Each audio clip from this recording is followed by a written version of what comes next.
Welcome back to the Jeff Crilley Show. We're talking about zombies right now with a zombie expert of sorts, Dr. David Henderson. He is a board-certified psychiatrist and the owner of the Four Stones Collaborative Group in Dallas. Welcome to the show. Thanks for having me, Jeff. It's good to be here. Yeah. So why are we talking about zombies?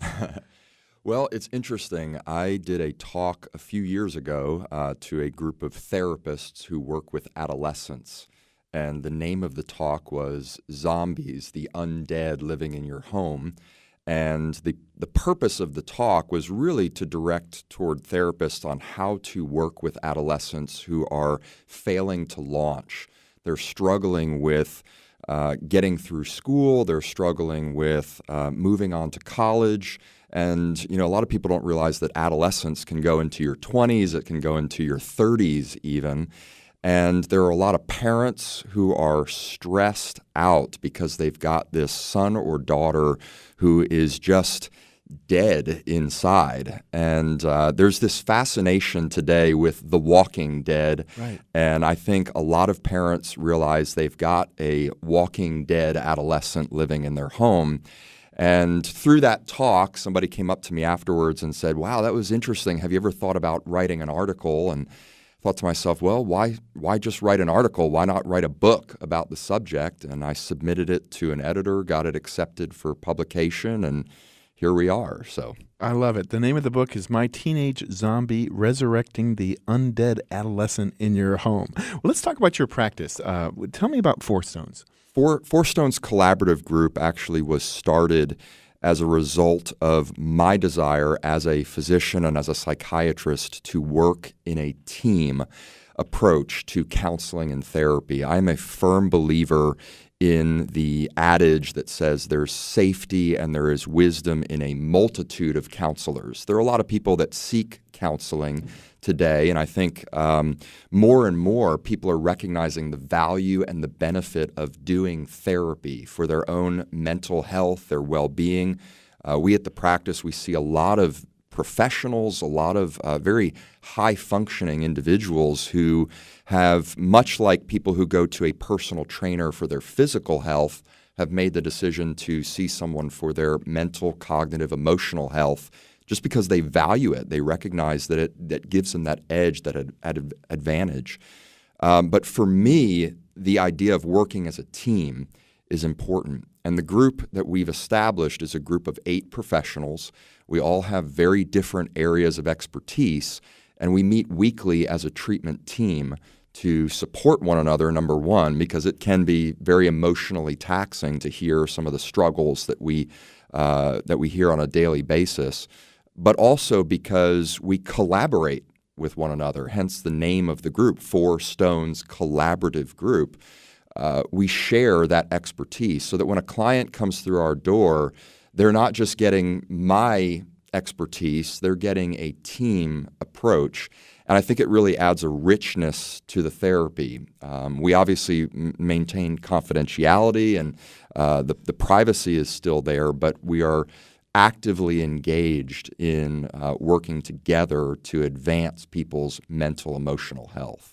My guest right now, Dr. David Henderson. He is a board-certified psychiatrist and the owner of the Four Stones Collaborative Group here in Dallas. Tell me, how did you assemble your dream team?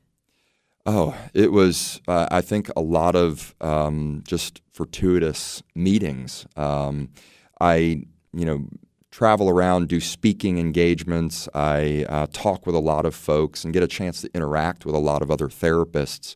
And each of these individuals that are a part of the team really caught the vision for having this collaborative approach. And they're all experts in their field. And so just through having those conversations and getting a chance to connect and share the vision, there were people who wanted to get on board and were excited about it. And it's interesting, the name Four Stones, the stones in the name represent the ancient standing stones that you'll see like over in England and Scotland and other parts of the world. These are monuments that have withstood the test of time through thousands of years. And I think about that as it parallels to our own lives, and that we weather a lot of storms from the time we're born until the time we die. Life can be painful. but that representation of withstanding hard times and having the tools to get you through that pain and suffering was the reason why I wanted to incorporate that into the name. Now, of course, the 4 represents 4 different stones that you can see in our emblem, and each stone represents something we're trying to instill into our clients' lives. The folks, obviously, who are listening can't see the picture of it, but it represents this monolithic temple-looking structure. And the top stone is called the sheltering stone. A lot of people come into our office, they're right in the midst of crisis, and the first goal that we have is to shelter them from further pain. And so we try to incorporate techniques through therapy. I, as a psychiatrist, even can prescribe medicine when necessary. We want to pull somebody out of their depression, out of their anxiety, and get them to a more stable place and shelter them in that respect. The stone on the left is actually called the monument stone. And in ancient cultures, if you wanted to remember a triumph, you would build a monument. And that is true, I think, in our own lives as well. We want people, when they look at their past, not to see the tragedies. I love what a mentor of mine told me many years ago. He said, we as therapists, we don't bleed in front of our clients, but we do all walk with a limp. And I think that's really important for clients to recognize is I don't do a lot of self-disclosure in therapy, but I really need my clients to understand that, hey, I've been through some personal struggles as well. I can relate. But it's also important for me not to step in and interject my own experience into their life. So one of the most important things I can do for my clients is to let them educate me on who they are. And that takes time. They have to be able to provide the narrative, the story for me. And I want to listen to that story. I want to hear that story and understand them. And so clients need to feel comfortable being able to do that. And I've told folks, sometimes you might see me and maybe you need to see somebody else and maybe a few therapists before you find that person that you really connect with. But you've got to have that connection because, as you said, in order to open up about some of these very personal issues, you have to feel safe. You have to feel the trust.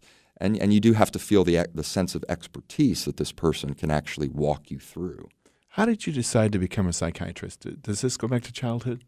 For me, it actually does. I probably would have been an art major, a literature major, a history major, but of course, being the obedient son that I was, my dad told me, nope, you're going to medical school. You can't make a living as an artist So, but I got back at him because I went into psychiatry, realizing that the essence of all art, all literature, all of history is the human mind and experience.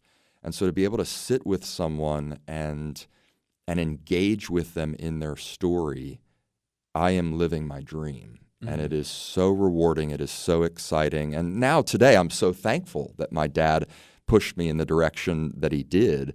Little did he know what was ultimately going to come as a result, but I'm happy to say that it's been a true rewarding journey.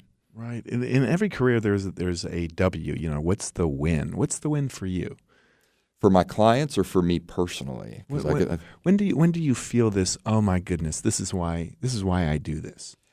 For me, and again, there is one word that sort of sums up my passion, and that is the word redemption.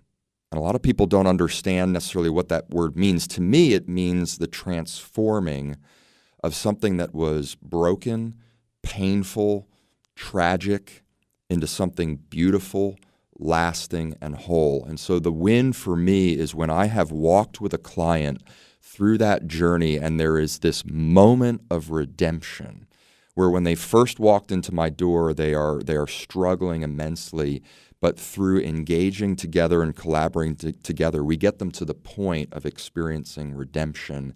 And it is probably one of the most euphoric experiences for me to be able to do that. And that's what keeps me going every day. Wow. You've been a great guest. Will you come back again? Absolutely. I'd love to. Okay. Give everybody the website. The website is fourstonesgroup.com. That's all spelled out, fourstonesgroup.com. Or they can actually go to my personal website as well, drdavidhenderson.com. Outstanding. Thanks again. Thank you. Coming up on our final segment, we'll meet a woman who drinks for a living. And that's not a joke. She is a brand ambassador, and she may have one of the coolest jobs on the planet. More of the Jeff Crilley Show coming up.